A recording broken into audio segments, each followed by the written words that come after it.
Okay, what we're moving on to now, so this is a bit that I haven't done before.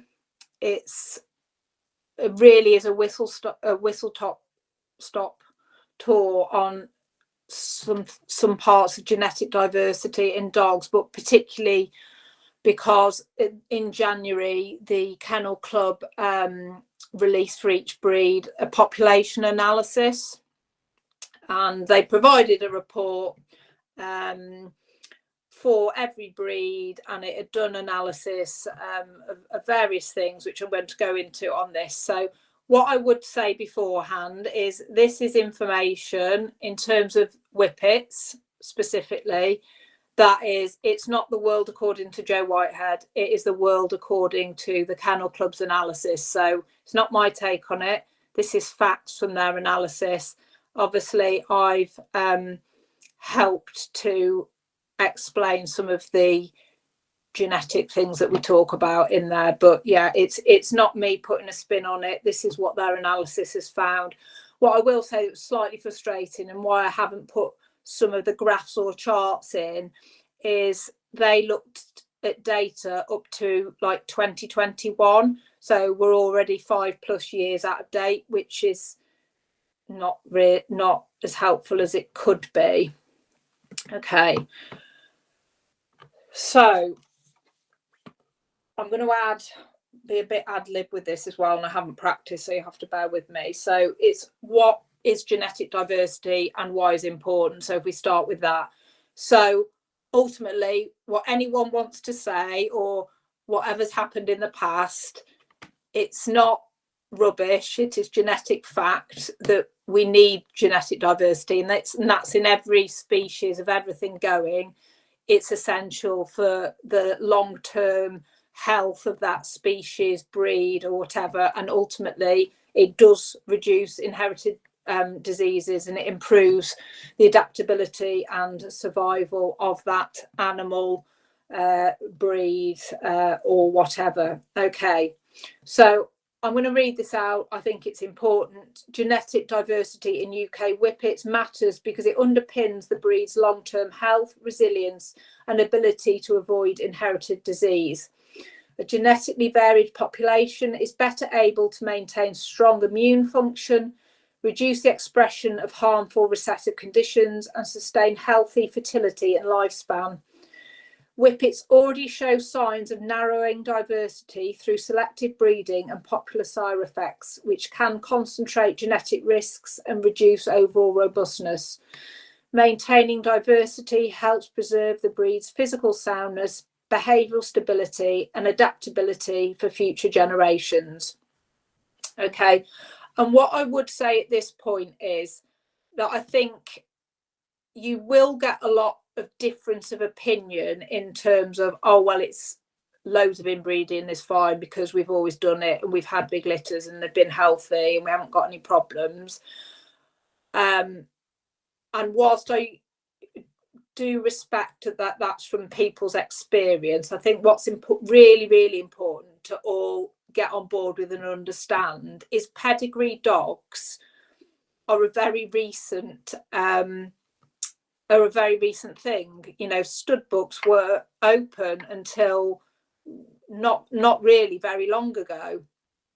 And so if in a very short space of time, which we're only talking, you know, a couple of human generations, 2, 3, 4, that amount of time, that we are already really reducing genetic diversity, we need to sit up and listen to that. Okay, and these breeders that are saying it's okay because it's always been okay, well, no, it might have been all right for 40 years that you've been breeding, but in the grand scheme of, you know, how long an animal has been in existence, that's hardly any time at all.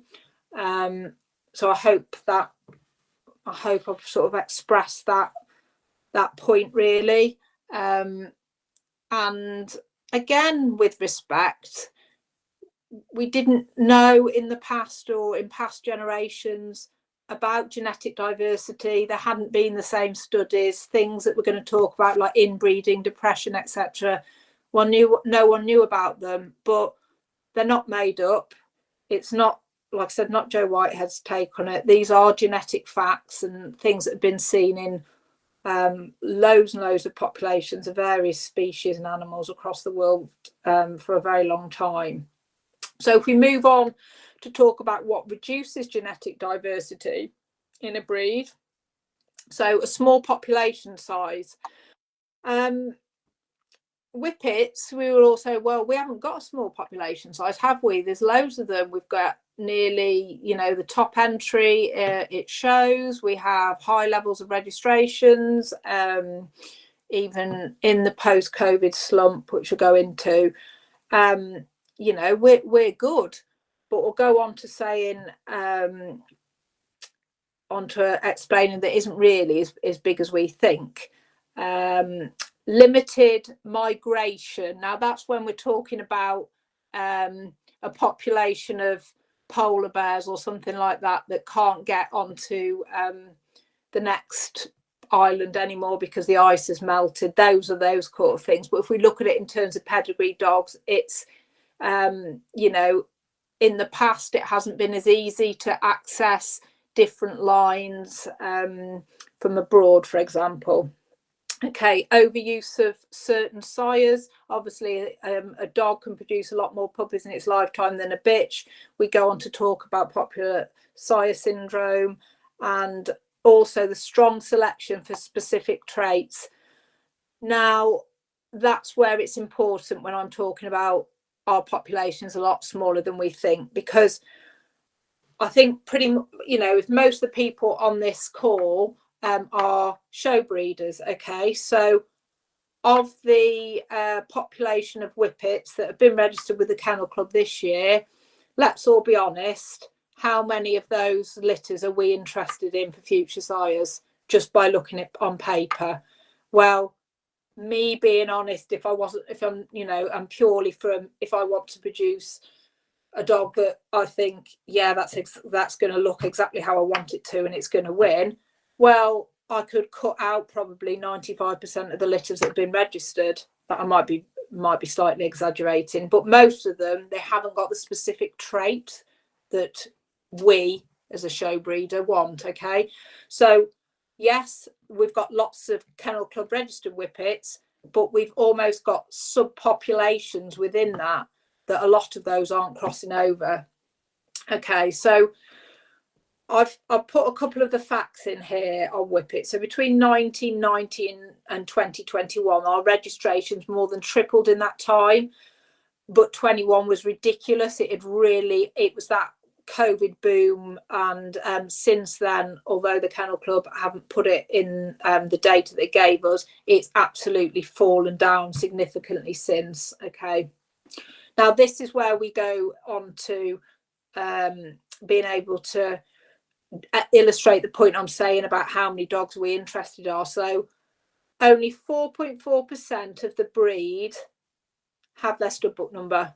Okay, so again, me thinking back of dogs that I might be have been interested in the past or interested in the future, unless they're really young and they're not at the stage that they would be gaining a stud book number, are the ones we're going to be interested in that 4.4%? I probably think they are, if you're a show breeder. Okay. And then only 0.8% hold a UK champion title. Okay. So that is really showing you, I think really hits home, we actually are a lot smaller population than we'd like to think we are. Okay. So that's where I said, consider the effect of this on our breeding choices. It isn't that massive part. Yes, of course, people could go and use them, but when we are selecting strongly for specific traits, and that's to look like a show whippet and not a racing one, that's how we can reduce genetic diversity further. So I hope that explains that. Okay, right, in breeding in COI, this is mentioned. Next slide, please, Mel. This is mentioned in the analysis. Okay, so to put it really bluntly, inbreeding is mating dogs that are closely related together. Okay, And then a COI is a number, and it's basically the probability of identical gene copies being inherited in that puppy. Now, people will say, well, you know, I've bred with always bred with high COIs because I get the traits that I want, and yeah, that's stamping in the type. You'll hear all that kind of language used. Well as those good genes, and you might think, yeah, I'll get really nice fronts from that, or yeah, that's just what I've wanted. But it also means we can be getting identical copies of those bad genes that might produce health issues or reduce fertility, cause autoimmune disease, all that sort of thing. So it isn't always good. Well, it certainly isn't good. Okay, so the higher COI, there is more shared ancestors. Okay, now in 2021, the average COI for Whippets that were born that year was 10.2, and the average relatedness among the living Whippets at that point was, they have worked out to be about 14.1%. Okay, so this probably hits home, doesn't it? So meaning that the typical dog or the typical Whippet is more closely related to others in the breed than a first cousin, and I mean that by a human first cousin where there is no inbreeding whatsoever. Okay, they're not quite as closely related as a half sibling. So that is really pretty related, isn't it? Everyone has their opinions around COI, and this probably does come into a bit of, well, what's my take on it and whatever. I've given you the facts of where the kennel clubs say where we are. Does it factor into our breeding choices? Yes, it does, and it should do. Have I done not 14, not that high? Yes, a little. I think our ones now are 11%. That's as high. I absolutely don't want to be any higher. And if we've done one that is that high, it's certainly knowing that in the next generation it has to come back down, and looking at it other ways as well. So people say it isn't the be all and end all. You can't breed by numbers, but you've got to be keeping that in mind about what trend you are going in, etc. We'll talk a little bit about that more afterwards. Okay, so effective population size, and this is really scary.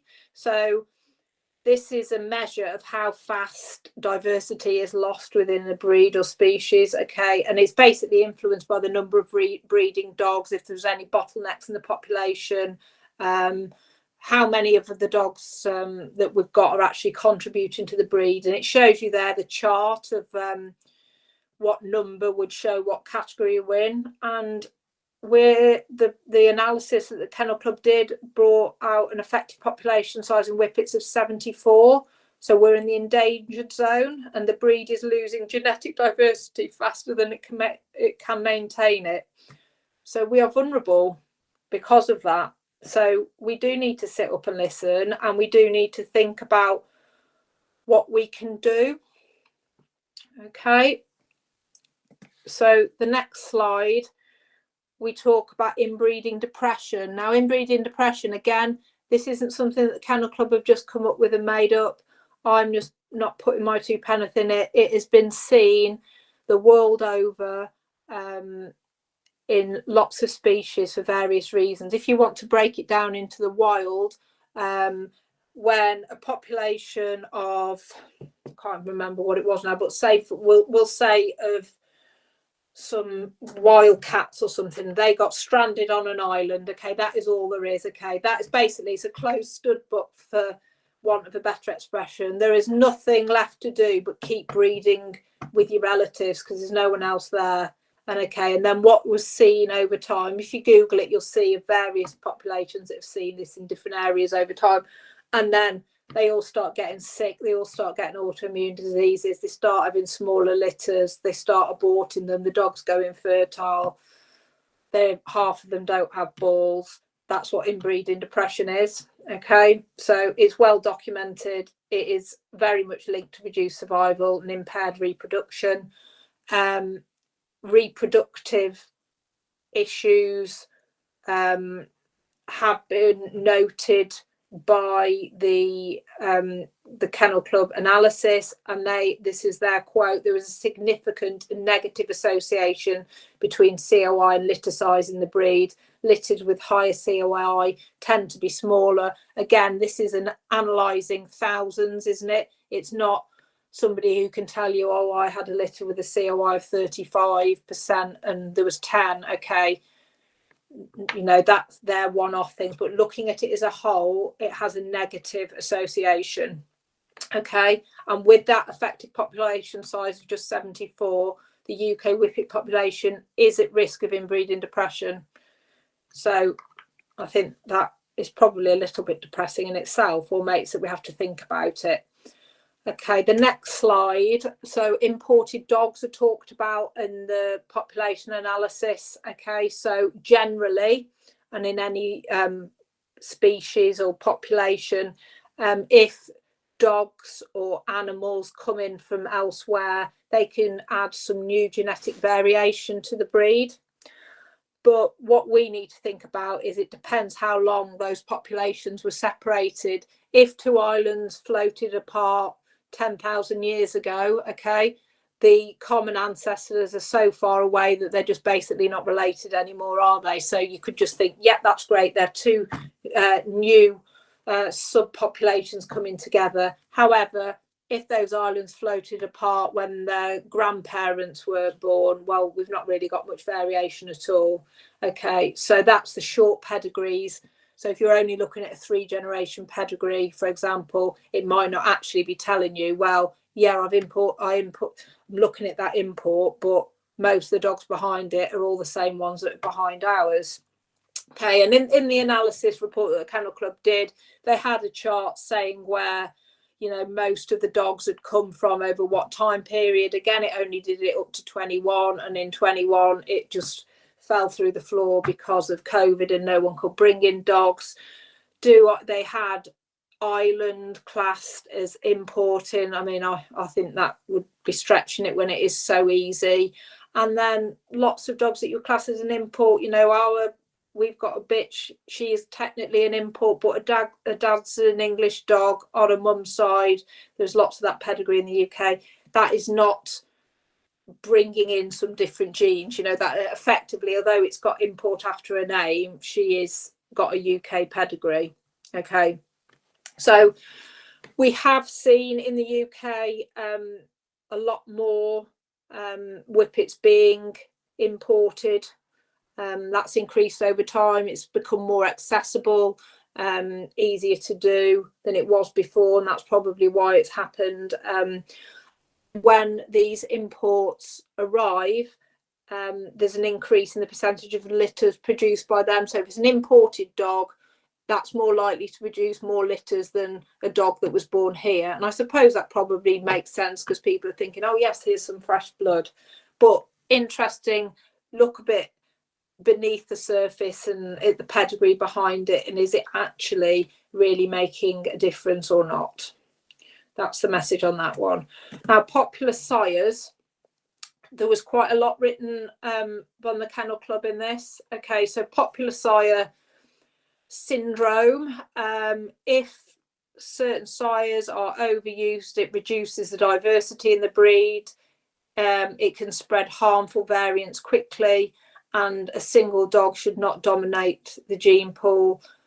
I imagine in very, very small population breeds, this is even more of an issue. But in Whippets across time, there was strong evidence of popular sire use in Whippets, and when only a small proportion of males are used for breeding, the breed's genetic diversity is at risk. Even though Whippets are numerically large, overuse of a few popular sires can still reduce overall genetic diversity. Sires with stubbutt numbers have significantly higher numbers of litters compared to those that don't have a stubbutt number. And I think we've already sort of discussed that and how that happens, and reflecting back on that only 0.8% of the UK Whippet population gain a title. You know, how much are people looking, oh, well, I'm going to use the well-known champion, a dog that's winning. etc. And you can see why it happens. And I suppose then this is a bit much my take on it. Okay, I am not saying do not use a dog that anyone else has used, because that would just be completely unreasonable. It isn't going to happen, is it? But again, have a little bit of a plan of where you're going to go moving forward. Okay, so you've used a dog that's been quite well used recently. Okay, you need to probably look at some different lines next time, and it isn't going to be, well, I'll use another one that's related and it's a cousin, and then before you know, that's when you get what we refer to as a bottleneck, and you can't find anything that hasn't got a certain dog in its pedigree, and that's where you get issues. So yeah, if you are using a dog that has been used a lot, you need to have your eye on what's going to happen with your next generation, and maybe think a bit more creatively, I think, for want of a better word. So they recognise it in Whippets. I think it's Finland, one of the Scandinavian countries, they only let a certain percentage of puppies be registered for one dog. However, I did the maths on it for the UK, and even what we, and from a show perspective, would class as a popular sire, well, across the breed as a whole, it didn't get near that percentage that Finland have, and that's because obviously we have all that almost separate population of the pet ones or racing ones, or where it's basically gene pools that don't mix. So people have said before, should you put a number of litters that one dog could sire, it would be impossible because it's different in all breeds, and we're probably in a different position to lots of breeds. In fact, that we have all these different pockets of population within one. Okay, so this is a bit of a summary on it about pedigree breeding versus DNA inbreeding. So your pedigree is tracking those animals' ancestry, and it's assuming, like you would with a person, that they're unrelated people who founded it. Okay, and then it's the DNA part that measures the actual genetic similarity. Okay, so as we've established, Whippets are being deemed to have a relatively small effective population size and a high degree of relatedness, which means pedigree breeding practice can easily drift into unintentional inbreeding. This increases the risk of inherited disease and inbreeding depression unless genetic diversity is actively managed. Sustainable breeding is less about avoiding all inbreeding, which is absolutely impossible in a closed stud book, which is what we've got here, and it's more about controlling how fast it accumulates. So what the report said about is when inbreeding, or when your effective population, when that's dropping very rapidly, or when a COI would be increasing rapidly, when it happens very quickly, that's even when it becomes even more of a problem. Okay, so I have covered in this all the things that I thought were the main parts out of that report. It gave a 1-page bullet summary, which we will make available. The only bit that I didn't put in here was they found that the average number of puppies in a litter was 6, and how that had increased slightly from 1990. I suspect it's just people actually register all the puppies in a litter. They shouldn't actually. If you're saying our genetic diversity is dropping, it would actually should be that there'd be less puppies, but you're not measuring like with like. But as it stands in 2021, the average number was 6. That highest number was 14. So that's the only bit I didn't put a slide on. I found, so this report gave us facts. Did it tell me anything that I didn't know? No. And is there any simple answer? Well, no, there isn't. There's lots of things to keep in mind and consider.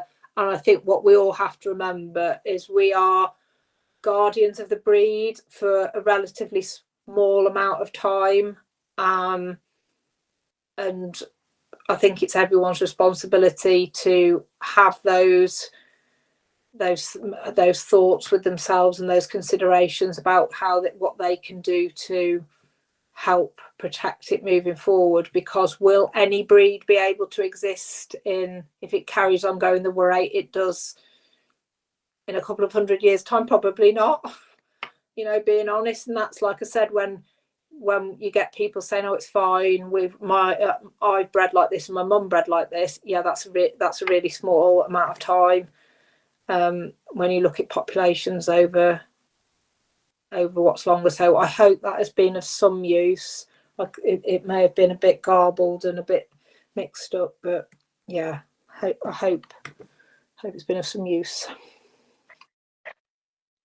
Jo, can you talk about why the Kennel Club COI and the Whippet breed archives are different?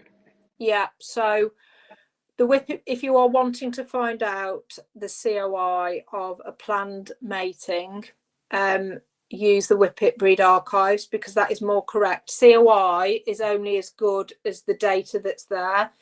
Now, on the Kennel Club site, if a pedigree includes an import, it's not complete. They haven't got the generations there, and it will look far higher than it actually is.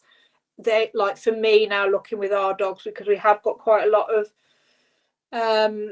imported dogs or dogs, in the pedigrees, that it isn't any use. But the COI on the Whippet archives is great. It's hard when you're explaining to people who are buying puppies, because quite rightly they think they should be able to trust the data that the Kennel Club provide, but it's all about incomplete pedigrees.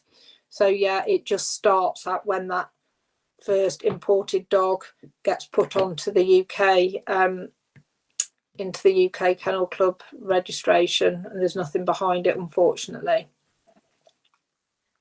And can you talk about the ancestor loss part of the Whippet archives and why it's important? Okay, so on the archives, we could have done, like for gnome, we could have done with bringing up a thing. So it will say the percentage of, as well as the COI, it tells you a percentage of ancestor loss, and that can really vary. So you could get two matings that have a virtually identical COI number, but the percentage of ancestry loss, and that means that's gone forever, can vary greatly. So I like to look at that pedigree analysis, and then also by looking at the pedigree analysis, you can see which dogs there is higher percentages of, so which bits you might be doubling up on, and that is useful, as well as if but again, you have to have then some knowledge of what the health is, and if you were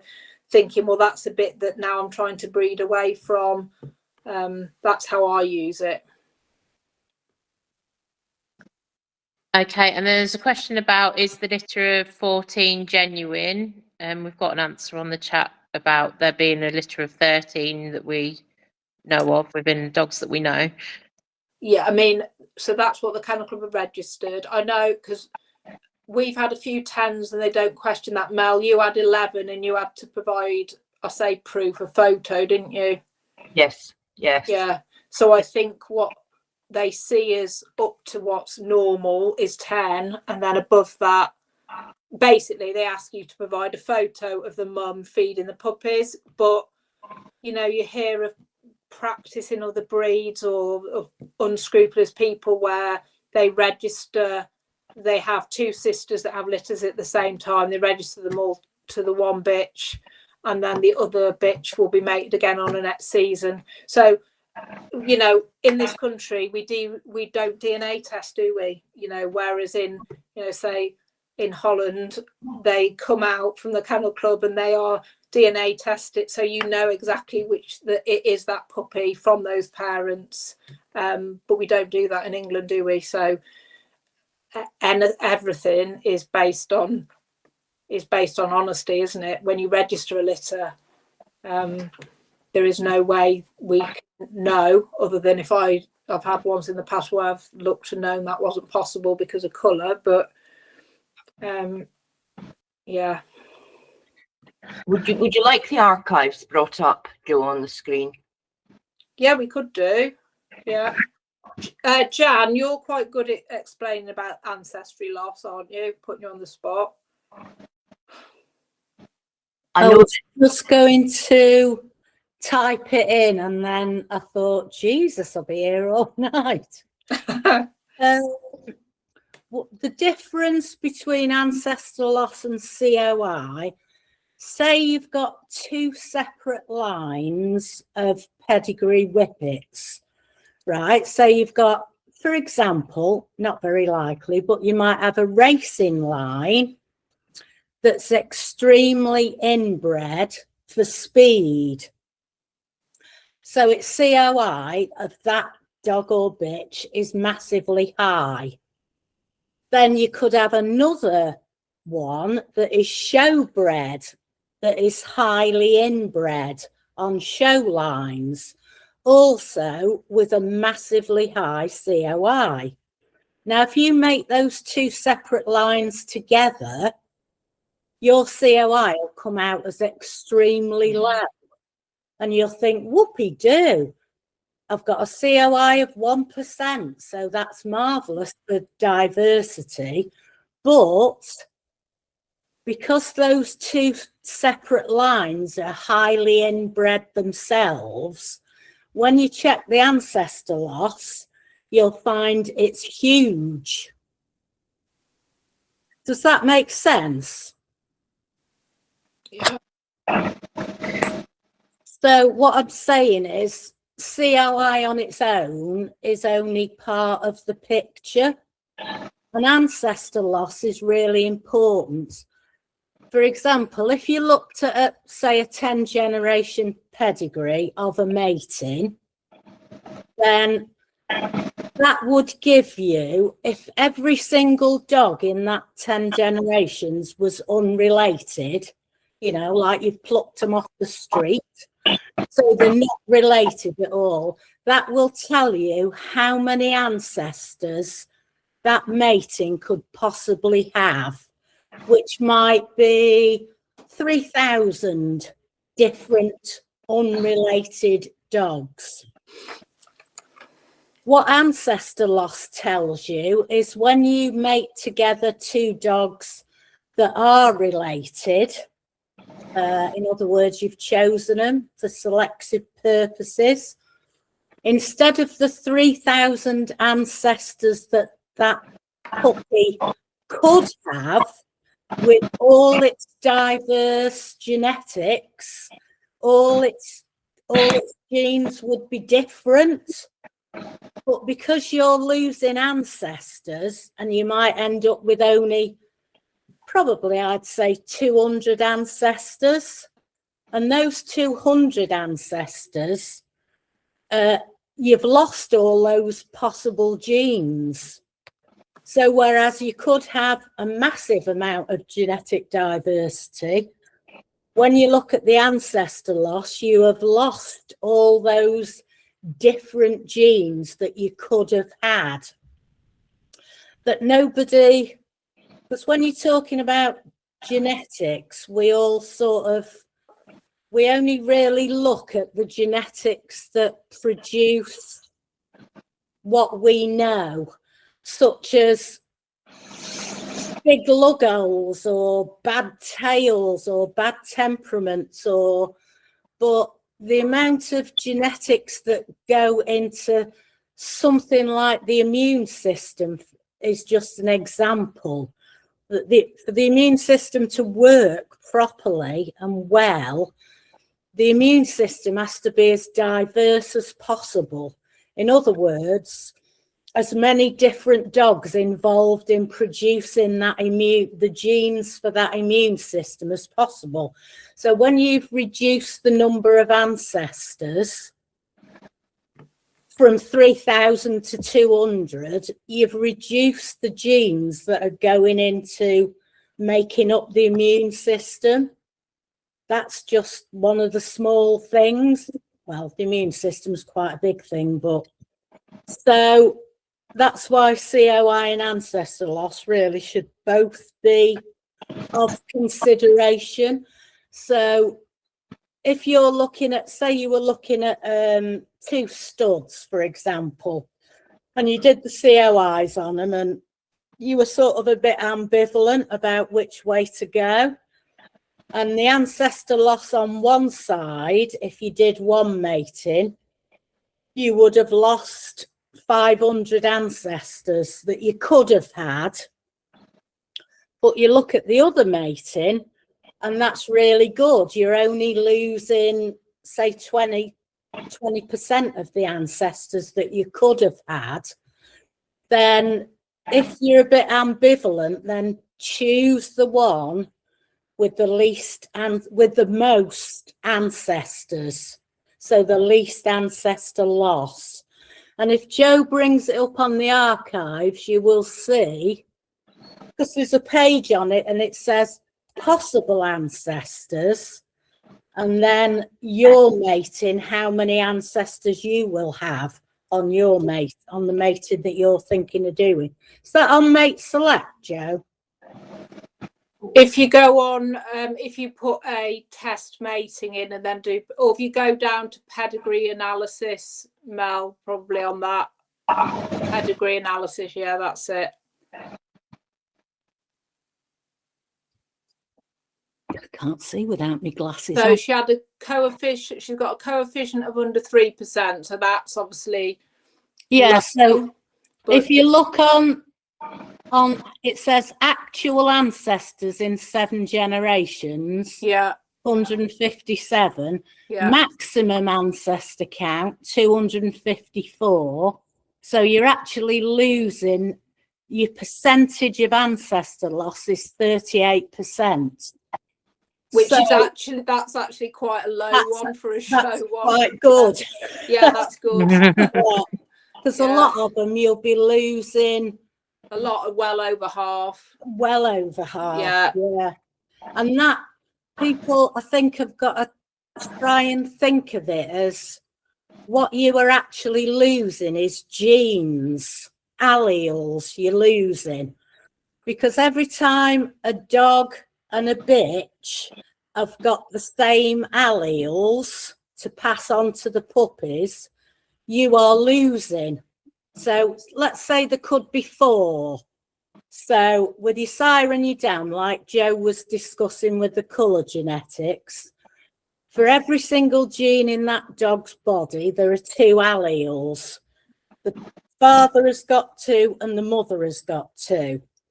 Now, if 2 of those are the same, then the puppy, instead of having 4 different ones, has now only got 2 out of the 4. And they might be genes for things that we haven't the faintest idea what they're for. You know, it's not, they're not genes for coat colour, or, I mean, they could be, but the genes for bodily functions and immune systems and fertility and sperm counts and brains working, all genes are for everything. So every time you're losing genes, none of us know which genes you're losing. Some genes will be passed on anyway, like hopefully 4 legs, 2 ears, a tail. Those are all passed on automatically because each dog has only got the alleles to pass them on for 4 legs. So that's putting it really simply. But I suppose I'm trying to get people to think of it in different terms than just coat colour, all that type of thing, because the genes are really important to the dogs. And the longer we continue to lose genetic diversity, genetic material, those important genes are actually disappearing. Once you've lost them, you can't get them back. Like, for example, sorry, I'm rabbiting on, but they lost the gene for, in Dalmatians, for, was it deafness? There was a gene. Oh no, it was for the urate stones, because Yeah. Dalmatians always get calcified stones in the bladder, and the reason for that was, unbeknownst to them, this is no fault of breeders because they didn't know, but while they were breeding for spots in Dalmatians, inadvertently, on doubling up on the right genes for the right sort of spots, they lost the gene that breaks down the uric acid stones. So, and they lost it altogether in the breed. It is now no longer in Dalmatians. Now, they didn't know they were losing that gene because you can't see it. You can see what shaped spots you're producing and how far apart they are and that, but nobody could see that gene, and they didn't realize they'd lost it until so many dogs were producing these stones and being at the vets. Now, the only way they can get that gene back, which they are trying to do, is to actually mate Dalmatians back to pointers, because English pointers are considered the closest in phenotype to a Dalmatian. So this is about opening a stud book, which is what we've said in this, like obviously all breeds in the UK, once the stud book's closed, that means it's only going one way and we're losing genetic material, and the only way you could introduce new would be to open that stud book and do one of those projects, isn't it? So, but that just shows how easy it is to inadvertently lose an important genetic part of the dog by continually losing diversity. That's it. I've peaked now. Yeah, which you, ultimately is inbreeding depression. And just I suppose, for thinking about what, certainly when we were early days of breeding, there was almost like a bit of shame on if somebody had a litter and they didn't keep a puppy, what were they breeding for, etc. And actually, I think we have to look at it the other way now, that if people are breeding litters that are well reared, they can care for them properly, they've got sufficient homes, etc. We actually do need people to be breeding. But then perhaps where there could be some thought is, okay, I'm having a litter this time, the bitch needs to have a first litter, for example. I'm not actually planning on keeping any to show myself, but they're all going to go into nice pet homes. Maybe you could be a bit more creative at that point in what you look at as a dog to use. So these are some small things that if everyone did and thought about, it could make a difference. But cutting down on people breeding isn't the answer if it's done in the right and responsible way. And Joe, I think another thing that might be interesting to talk about is when you're putting two dogs together, that you don't necessarily have to have matching dogs in the pedigree. If the type is the same, it's the phenotype, the look of the dog, isn't it? Because I think we've both been successful in, very low COI litters and getting what we want from that.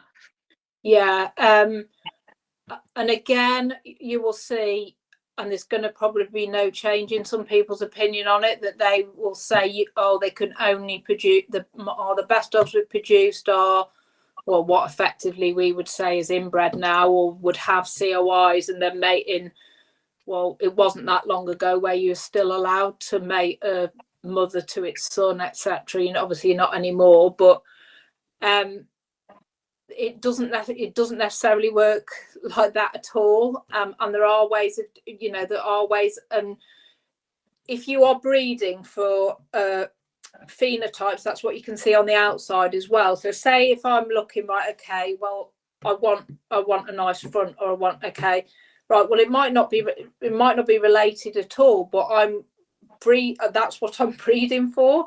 And then I do think as well, if you're looking for this is me now talking as a breeder, I mean, the bitch that I had a photo of in the colour thing, Perry, who was our Polish import, now that was quite a different pedigree. There wasn't really that here in the UK, and she had a litter to Gus High Society, and they were really tight. You know, they were really typey, or what you would say typey. They weren't mixed up all over the place. You could really see what you wanted, and certainly then when we've gone on and bred on, we've now got like a granddaughter. I can see what we're wanting in that litter. And I just do think there is a bit of that myth around you're only going to be able to breed a good show dog by inbreeding or breeding closely, because it isn't true. I just think that's what people did in the past, and yes, they did get success, but it isn't the only way. It isn't the only way to. And by looking and matching up, yeah, you might get ones where but they're easy to spot in the litter. Okay, that looks a bit different to what I want, so it's not going to be a nice pet. Yeah, I do think people need to open their mind that it is possible to get nice litters with those lower levels of inbreeding. And then I think it will be interesting moving forward, because obviously it is much easier of seeing dogs move between countries, is where we've had the opportunity or could have had an opportunity. Okay, I'm going to go to Norway and get that dog that is completely different, it's not in the UK, and bring it here. But now it's much easier, and we're going to see those genes intermingling a lot more around Europe. You know, if there's a successful stud dog in the UK, people will be able to travel from all over Europe to use it, just as if there was a very successful dog in mainland Europe. Would people from England want to go and use it? Yes, they would. So, you know, it is a bit scary thinking that those opportunities are reducing.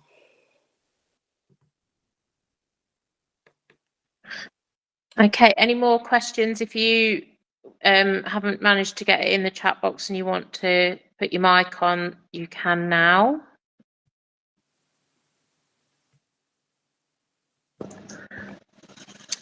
Oh, I think that about wraps us up. So thank you very much, Jo. You're more than welcome to message Jo, as she said.